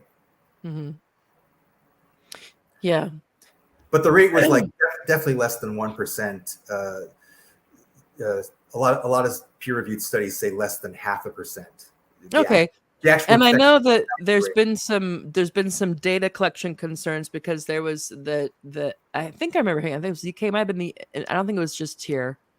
That if somebody died and they had COVID, they just counted as a COVID death, even though that could have been something else. Yeah, absolutely. I mean, So early on, they were counting both probable and confirmed deaths as COVID deaths, and that's where all those tickers, all those meters that you saw on CNN in 2020 were based on. Yeah, and you can understand that the people who have interests. That was never done before. Whatever. Yeah. By the way. Sorry, what? That was never done by the World Health Organization at all in their press department. The sort of daily updates of deaths. Was never done prior to 2009. Yeah. They want us to care about like the stock market. Yeah. Yeah. For that disease in 2009, that was less deadly than seasonal flu. Yeah. So, and I think just the highlight of this is that there's certain interests that have an interest in something becoming a pandemic, and there's certain ones that have who are making decisions about what's going to qualify as a COVID death or a death of any disease or not, and a variety of things, that it's too bad that none of this was allowed any kind of wide hearing, because everybody, for whatever reason, less than that, especially in the general media, was in lockstep. Yeah. So even the people that had the credentials, that had been in these fields for long periods of time, that were respected by their peers, who were trying to just raise questions, if not concerns, were not received well, let's say, by a lot of their peers, and certainly not by Twitter at the time, Facebook, and YouTube. Yeah, and that was a coordinated campaign that came from Fauci and Collins at the National Institutes of Health. High-level medical professors started organizing against the lockdowns in summer 2020. Of them talking. Is your internet okay? You're freezing up a bit. Is everything good? Yeah, could be. My end seems okay. Yeah, it's just weird because everything was going great in the last 2 minutes. Every once in a while, you're freezing up. It's okay. We're rounding the corner. Okay, so let's see. So going on with we're being targeted by the. That's right. Deep state. Deep state. World order. Yeah. Yeah. And here's some of the key, some more of the key themes that you raised in your article. Can you see this? The font's a bit smaller. Just barely. Okay. Well, I can read if you don't want to. Well, I can do. Oh, wait a minute. Maybe I can make it bigger. What? I can make it a bit bigger. There you go. The paper argues that WHO's actions during the 2009 H1N1 pandemic reflect a broader issue of institutional corruption. It suggests that the WHO was influenced by private interests, particularly those of pharmaceutical companies, which compromised its decision-making process. The development of pandemic preparedness strategies, particularly since the early 2000s, is critiqued as being driven by worst-case scenarios that benefit pharmaceutical companies. The paper connects this to the broader trend of disease-mongering, where the severity of diseases is exaggerated to expand markets for medical treatments.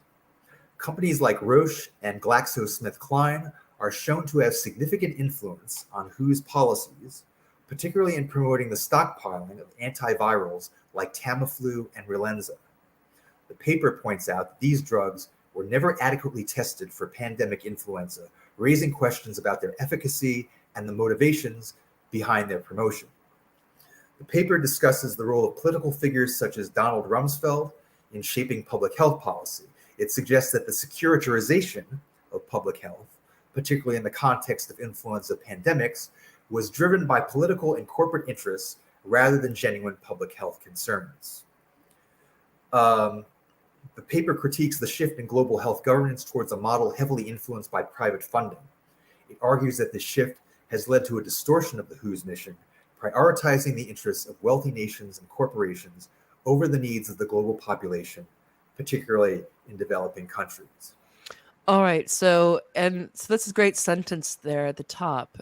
So the morbid symptom that we can pluck out here is the trend of disease mongering, where the severity of diseases is exaggerated to expand markets for medical treatments, and this is happening at the World Health Organization as much as it is at the national or state level or private institutions. So the morbid symptom here of our health, public and global health apparatus institutions is that there's evidence of disease mongering, and this didn't start with the thing that happened in 2009.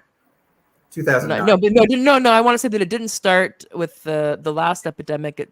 What you noticed is in 2009, and it could have been from before, yeah. But you noticed that that this became somebody saw the opportunity to become more interested in the World Health Organization, particularly around 2009 with the H1N1. Yeah, and disease mongering was observed as a phenomenon in the medical establishment even before that. around things that seem very, benign or compassionate or healthy, like say osteoporosis and, increased screening for that and having the screening paid for by Medicare. A lot of those decisions and recommendations are influenced by pharmaceutical money paying for the research and lobbying for the policies. And now I wonder, because I remember the last thing I remember hearing about that I thought was weird, and then maybe there's an epidemic. It was the HPV, which is like genital warts, which is a sexually transmitted disease. I remember there's a vaccine for that now, and I think what I remember is the rationale, because I remember I don't know if I got something in the mail, and I was like, and this time I was married, and I thought, well, if I end up with HPV, there's going to be a serious discussion. So, or vice versa. It's like, but I was, and of course the thing was that, well, HPV can lead to cancer. So that was the thing. The selling point for women was that people who have HPV will have a higher incidence of cervical cancer. And now I'm wondering if even that's bullshit. But I didn't look into it because I was like, yeah, I'm not rocking and rolling in the fast lane anymore. So I won't be worried about that. But yeah, of course, seems mild compared to other things. So let's see. So we have three. We have I pulled 3 questions from. Why is my brain leaving me? David Bell's article, and 3 I think from yours, and we'll see. They may overlap. So and these are not so much. I'm not putting these out there. I mean, you can respond them if you want, but it's just basically like things for people to think about or to be aware of. Is the current global health governance model, with its reliance on public-private partnerships, which is basically letting the corporations in, leading to a form of authoritarianism that undermines democracy and human rights? The second question he poses from his article, David Bell's article: how has the narrative of public health emergencies been manipulated to serve the interests of powerful elites, and what are the long-term implications of global governance? So this is where he's getting into the way of talking about disease-mongering. The third question: could the measures taken during COVID bleep pandemic be a precursor to more frequent declarations of health emergencies, further entrenching authoritarian controls worldwide? So this is the thing that, never let a crisis or emergency go to waste. Isn't just with weather or wildfires, but also with health issues. Do you want to say anything about any of these before we go on to what yours were? They're similar, I think. Well, yeah. Also you shared the article with me, so I'm assuming you probably read it. Like, here, read this. If I'm doing my job right, we've already answered these questions, but I just don't know if you want to. Yeah, I wanted to go back to the like Donald Rumsfeld war on terror thing that was alluded to before. Just something interesting I discovered in this paper is that like one of the World Health Organization's great heroes, one of the great heroes of public health, this guy named Dr. Donald Henderson, who helped to eradicate smallpox in the late 70s, became an advisor to the Bush administration and helped whip up a completely fake scare about Saddam Hussein having genetically engineered smallpox.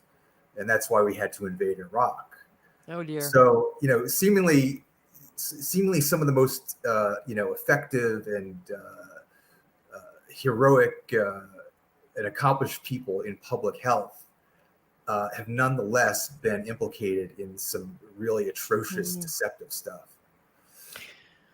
Yeah, just another thing. Don't presume that because somebody's a medical doctor or a astrophysicist or a community organizer that they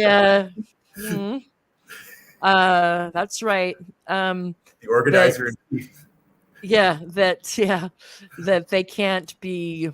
That means really anything. Yeah. Um, well, and also this is kind of the opposite. I can't remember their names, but there's people who wrote about. There was a man and a woman. Not that helps, but they wrote an article or book, no, a book, and it was basically looking at all the doctors that helped cover for cigarette companies and other unhealthy things. So if you can get doctors to go in on that, and I'm sure they also the oil and gas companies have found doctors that also will if not, it wasn't so much that they would lie, but they would cast doubt. It was Right, their right. job to cast doubt, to be like, oh no, there's not consensus yet. We're still working on that. It's not. Um, but yeah, it's just that there's also doctors that worked medical doctors that worked for tobacco companies to help Yeah. them keep the regulators at bay, to focus on the health benefits of Yeah, smoking. the burden of proof and the burden of doubt is a really interesting Mm, subject to think about in this light. Because sometimes with COVID, and this was before the vaccine, but with COVID itself, a lot of the mhm, arguments from the left evoked the precautionary principle, uh, which is something that the environmental movement and to some extent health movements had taken up before. Um, But when the environmental movement first came up with the precautionary principle, it was for new technologies, right? It wasn't supposed to be about things that came from nature, like a mm, virus. So it was kind of this kind of a redefinition of the precautionary principle from what its roots were supposed to be. And of course, mm, that principle was not applied to the vaccine. mhm. No. All right, let's see. I think this is, we'll see. This is just by way of summary, three issues that friend of the show, the social populist, Garrett Ramirez, not Derek Ramirez, but Garrett Ramirez. I don't know. Maybe I'm gonna call you that from then till the end of time now. I don't know why. Um, I'll go ahead and since these are from your article, I'll go ahead and let you finish us off here with these 3 points. To what extent has the WHO been compromised by its financial dependence on private interests? And can it still be trusted as an impartial global health authority? How has the securitization of public health, particularly through the lens of pandemic preparedness, been used to justify policies that prioritize corporate profits over genuine public health concerns? Is the focus on influenza pandemics, as seen in both the 2009 H1N1 response and ongoing preparedness strategies, a Mm, form of disease-mongering that mm, diverts resources from more pressing global health issues like malaria and AIDS?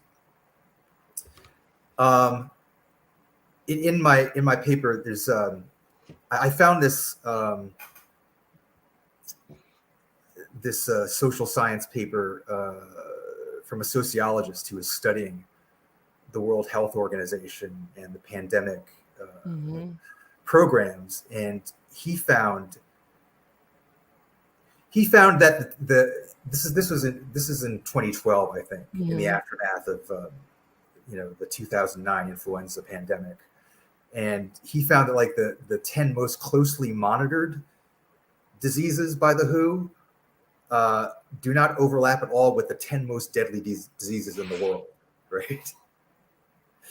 So it isn't all clear how this pandemic preparedness agenda mhm, saves lives globally. When so mm, majority of diseases, they come from environmental sort of deficiencies in infrastructure and development and poverty. mhm, mhm. Um, those Well, kind I remember when I remember way back when I had to teach a global health and development course, that when we were talking about to doctors, actually, to pre-med students, um was that there was this belief that the reason why there was such a high prevalence of AIDS in southern sub-Saharan Africa was because the guys didn't want to wear condoms. Was basically the thing. This idea that And so this is and of course people get this because that's what, they're wearing. That was the thing. And so it's this idea that, guys don't like to wear condoms and the women don't want to make them, or there's lots of whatever it is. It's basically that that was behavioral. And the thing to do was to raise awareness about condom use. And of course that's fine. I mean, I'm not speaking that, but what I learned and what I wanted to convey to the students was that one of the main reasons why has to do with poverty. And that when you look at, especially, the lining, whether it be in the vagina or the anus, sorry, the lining, there's certain environmental factors that have to do with a lot with poverty that make those thinner, more brittle, and more susceptible to tearage when you're having sex. And a lot of these things are like parasites, various worms, various other things that are fairly easy to the medicine. The problem is that there was no money in those medicines. Right. So so in terms of so it wasn't just the parasites in the water. Yeah, but so it's basically that it was basically like poverty and lack of access to basic things that makes people's makes the lining, and where that makes the lining inside the uterus, or the I don't know why I'm almost 50 years old, I can say anus, more susceptible to small tearing, which is why there's a higher incidence of like the chance of you getting AIDS from unprotected sex in certain places of Africa is way more high than in London or downtown whatever. And this was a huge. I remember these students just did not want to accept it. They were really shocked by this because for some reason it was just this thing, like, and one of the projects that they needed to do, these pre-med students, was to come up, okay, let's say you're going to work with such and such NGO or whatever to help tackle the AIDS epidemic in South Africa. What would you do? And even then, even after having this section, still most of them wanted to work with sex workers. They wanted to talk to young men and get them to be more comfortable with using condoms. And I'm like, that's fine, but again, you guys are pre-med. And the evidence shows that if you really want to reduce the incidence of AIDS, it's not, the focus on condoms is really not where you're at. I mean, if you want to focus on, family planning, fewer births, okay. But that if you really want to reduce the numbers of AIDS, that's not, I mean, you could, that would reduce, that would in fact reduce the incidence, but it was just, I don't know what it was. It was like they would prefer to focus on, behavioral issues rather than environmental ones, and that were easily, that would also be less intrusive to address than trying to go into some place and say, hey, you should use condoms. Yeah. I don't know. Yeah. But similar type of thing, that there's no money. There wasn't any money in it. There's money in There's money in the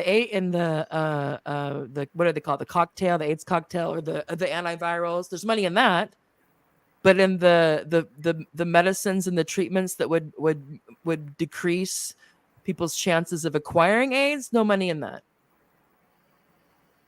Yeah, well, so that's it just goes along. They long story. They have something to do with the Gates Foundation, or maybe not. It wouldn't surprise me. Not much. Yeah. So okay. So the morbid symptom here is the disease-mongering, using messing with the rate of infection and the likelihood of morbidity for financial interests, and to consolidate power. reduce democracy, et cetera, et cetera. So yeah, so I think that we would answer. So the thing is that both Garrett Ramirez, who's on stage right or on screen right now, and not Derek, my God, David Bell, would say that we need to be aware because the World Health Organization, as in the Center for Disease Control in the States and probably similar agencies in other countries, have been compromised, and are not acting impartially when it comes to global health policy. And when you mean securitization, do you mean by associating public health with like national security, or do you mean like financialized? Do you mean securitization in a financial way, or both? Yeah, very much so. There's there was an article I cited about the H1 Mm-hmm. the H1N1 2009 pandemic Mm-hmm.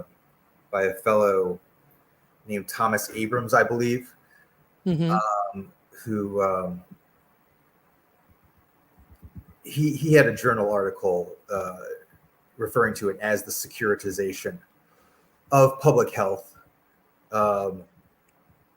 following the paradigm of the war on terror. Mm-hmm. And he's the one who sort of traced the role of the Bush administration and the neoconservatives in pushing the bird flu response, in spite of the fact that only a few hundred people died of bird flu, and it isn't passed human to humans, but that there should be massive stockpiling of these antiviral drugs and emphasis on the response by these corporate products, rather than preventative measures. Okay. Yeah, so that is the thing. So the disease mongering, so exaggerating diseases and whatnot for power and profits. So we need to be wary, people, that just because health is in the title doesn't mean that that's their main concern. Their idea of how to their priorities for world health and ours could be quite different, since we don't have large stock portfolios or owners in pharmaceutical companies and distributors and whatnot. Yeah. So yeah, anything you want to wrap up with? Just the fact that the World Health Organization and probably the similar organizations are not have been compromised, to say the least, and that we need to be skeptical with what they're telling us, especially when it results in a reduction of freedoms in any way. Civil liberties Civil liberties. Thank you. Yeah. And working class opportunities and normal, healthy social life, and access to vitamin D, life-saving vitamin D from the sun, from going outside. Yeah. Right to have. Yeah, it just might be the fact that what's best for profitability probably may not always align with what's best for public health and what's best for safeguarding our civil liberties and protecting working class and poor communities from losing what few assets they have to larger entities that have access to credit and money in the bank, et cetera, et cetera. Yeah. I mean, it's important to think about civil liberties, and there's a Marxist tradition of defending them, obviously, and a left-wing tradition, the old ACLU positions, and that's the manifestation in America, but it's manifested in lots of other countries too. But also, I mean, in many respects, this was a war on the working class. A full 5%, at least, of the U.S. workforce was displaced by the vaccine mandates. That was like the last study that CNBC cited like 3 years ago. It's probably higher than that. And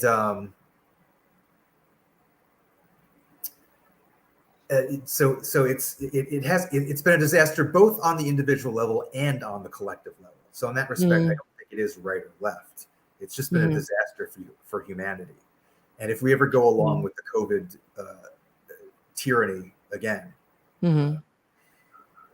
Well, and there seems to be the at least for my what catches my eye is these things are kind of trickling out now, but there hasn't been an effort to put it in to consolidate a counter narrative and to distribute it that about this is what, from what we can gather now, this is what happened, and these are the things we want to try to avoid in the future, and let's not shoot the messengers. It's one thing if the not on the left, if the Fauci's and the hallowed be his name, and and the Bill Gateses and the people, the power elite, for example, are trying to suppress people. But when we turn on each other and don't want, and when people are willing to kind of stick their head out and say, hey, we should at least listen to them and not, quote unquote, cancel them. Yeah. Yeah. I mean, it followed from the worst aspects of, wokeness and deplatforming. It was all, I think, up in the air up until Trump said that lockdowns were a bad idea and COVID might not be so bad. And then Trump derangement syndrome took over. Oh yeah, Trump's gonna get us all killed. He doesn't know what he's doing, right. Which I mean, I don't know, but it's just like it didn't. But now looking back, it's like, well, nobody was batting 1,000. Well, the funny thing is that like a week before Trump said that, and he didn't cite the source, but it was probably an influence on him, is that there was a New York Times op-ed by a Yale medical professor, David Katz, who said essentially the same thing. The title of the op-ed was "The Cure May Be Worse Than the Disease," right? The cure being presented of lockdown might be worse than the disease. So it was acceptable to say that in left liberal circles up until Donald Trump said it. Well, and you still have people, I think, who want to rationalize their decision. I still come across a couple of people who who identify. I don't know. I hate that word. It's baked in my brain now. So they're socialists, or they're but all in on the COVID thing, and still are pissed off with people who weren't, and who continue to. There's still people who hate Jimmy Dore, Max Blumenthal, some of the other people here. I can't remember the names. Who were skeptical. Or not necessarily like anti, but just being like, well, let's think about this. Let's play this out. There's still people who be like, well, no, it was the right thing to do because it saved lives. And it's like, how do you know it did? How do you know it did? How do you know that what we did? And I'll use it collectively, not that we were all in equal power. Yeah. I had actually got an argument, another friendship. Well, I don't know friendship, but it was a possible one. With someone over sent me something about, oh, did you see this? I don't know if someone said something about COVID that irritated them. Like, well, that seems right to me. It was basically saying like, when this happens again, we need to be blah, blah, blah, blah. And this person was like, oh, that COVID denial, blah, blah, blah, blah. And I'm like, I don't see it as that. And this person was from Spain. It was all for like, we locked down quick, we locked down early, and even though it was difficult, and even I lost my, I lost my business and whatever. But I think it was the right thing to do. Is the right thing to do. Is the right thing to do. This like mantra. I'm like, okay, I'm not saying you're a bad person, or anything like that, but I'm saying we have the information now, or more information, and you can compare what different countries did that have a similar demographic to you, and you can see. So you're saying the death was this, and you're just assuming that it would have been higher if you had not done the things that you did, but you don't know that. And one of the ways you can get at having a better idea of it is you can compare what different places did and see. Because not every place did the same. Sweden didn't do the same. There are other places that, so we have like not like a totally natural experiment, but we have enough that with, some humility, you can get an idea about what really can we, with any certainty, attribute the varying outcomes to. But the Yes, people who really signed on to that don't want to countenance the fact that perhaps they were wrong. right. As I often And like to it's point like, out, in the Jesus, U.S., I'm not saying you're bad. I'm just saying you don't know. You don't know why that was the case in in the Spain. U.S., more people under 30 died of alcohol poisoning in Mm, 2020 than from the virus. Um, and yeah, it does vary a lot according to the country and according to the circumstances. It was to the point where the Lancet, the big medical journal in Britain, they had an op-ed. I think there's more than one op-ed where they said it wasn't a pandemic; it was a syndemic.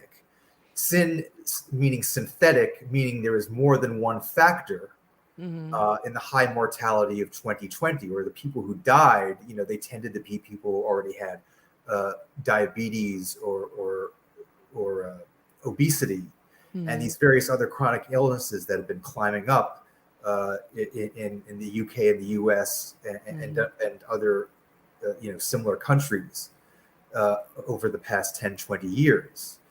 And that it was an excessively virus-centric approach to this public health crisis. That's one of the top medical journals in the world saying this, mm-hmm, that there was more to this than just the virus. And all of the leftist, virtue signaling about the virus, it never it and their desire to be hard line, it didn't actually lead to any development of the preventative measures that relate to these mm-hmm, overall chronic illnesses. There's been no improvement in our food supply and our access to healthy food, or mm-hmm, more exercise, or more hospital beds. There's a lot fewer hospital beds under neoliberalism than there were in the 70s. And none of those solutions were backed up or put mm-hmm, forward by the left, because instead the solution was locking down and wearing a mask and getting your shot. mm-hmm. And of course, Yeah. the whole lockdown thing worsens your health. Obviously, Mm-hmm, there's people abusing drugs, there's people not exercising, there's people abusing food. There's all kinds of things mm-hmm, that are happening horribly under mm-hmm, lockdown for your health that actually makes you more vulnerable to the mm-hmm. virus. Yeah. Well, Garrett, let wrap it up. Thank you very much for coming on. I always leave wiser than I entered. Um, so thank you, comrade, if I may. Yeah. So hopefully, yeah. I mean, I'm not hopeful, but I don't want to be a pessimist or a Well, cynic. But hopefully the hopefully there's enough people and there's enough things going on that, hopefully either if there's a real scare, or like a legitimate public health crisis, or they try to manufacture one or inflate one, there's enough of us who are like, hold on a second, and hopefully we're not totally, hopefully there's some means of communication, although who knows, you know um and that and hopefully the people on the quote unquote the left aren't so keen on swallowing the medicine, literally and figuratively. And thank you. Yeah, I mean, you were through it. Yeah, I mean, you lost your job and had to go through these court things, and that sucks. But also, I guess there's probably some solace in and having values and standing up for them, and not doing something that you're quite convinced is the wrong thing to do. Yeah, well, I don't know. Any I would. regrets? If you could go back, would you take that jab, or would you, Oh, or the hell no. 4 or 5 or whatever was going on? I don't even know anymore. I severed my ties with, Mhm. the liberal establishment, I guess, or the peak of the liberal establishment in New York City, Mm, and the woke left, I guess, in New York City. Um, but I was probably going to have to sever my ties with them anyway because they're so fucking crazy and wrong Yeah. stuff. Yeah. Sometimes a divorce is necessary. Yeah, It's a theme. It's been a theme on the several programs about how to deal with this crazy quote unquote left that, there's just things, there's just groups, there's just ideas and practices and organizations that just don't belong in there. So we got to get a bit more like, I don't know what that is, but it's not, certainly isn't, I don't know if it's left, but it certainly isn't Marxist or materialist or critical or well, there's any of that people stuff. who they point out the difference between actual science and what they call scientism, right? Which is the follow the experts ideology. And, believe the science, like, what is it, the Bible? Come down. Yeah. And also it's like it's always so funny. It's like, you guys, let's remember the science is a method. Yeah, it's a method of a study. It's not something that's and it's supposed to be open. There's supposed to be debate, and it's supposed there's a variety of scientific norms that it's bad that they've gotten so porous or PPP'd, right. public-private partnership, and alternative epistemologies, and and my it doesn't go by experience, and all that. Anyway, Garrett, the vibes. Yeah. It's joy. It's joy. Don't worry. It's joy. We're joyful. Yes, queen. Yeah, Kamala Harris is the hybrid of Rosa Parks and Beyonce, apparently. So that's cool. All right, Garrett, thank you very much. And I look forward to our next Morbid Symptoms podcast. Thank you very much. And I guess that's it. Bye. See ya. Okay, that was Garrett Ramirez. And we're talking about the morbid symptoms was the disease-mongering. So the inflation of the severity and intensity of a disease for non-public health or global health related purposes, and particularly the big money interests that have infiltrated that have a seat at the table at the World Health Organization, people like Bill Gates and others that don't have any kind of medical or public health background at all. They just have a lot of money, and they have interests in various vaccines and other remedies. And we need to be skeptical about what they're encouraging and what they're planning and what they're just presuming to roll out the next time a potential epidemic or pandemic emerges. And another thing to keep in mind is that how apparently they changed what pandemic meant at the policy level. So to think about that a bit as well. All right. I'm rambling on as I do when it gets past 2 hours. Thank you, everybody, for tuning in. This has been the Morbid Symptoms podcast. I'm your host, Tara Van Dyke. Please do like and subscribe. And I will see you. I'll see you next time. Take care.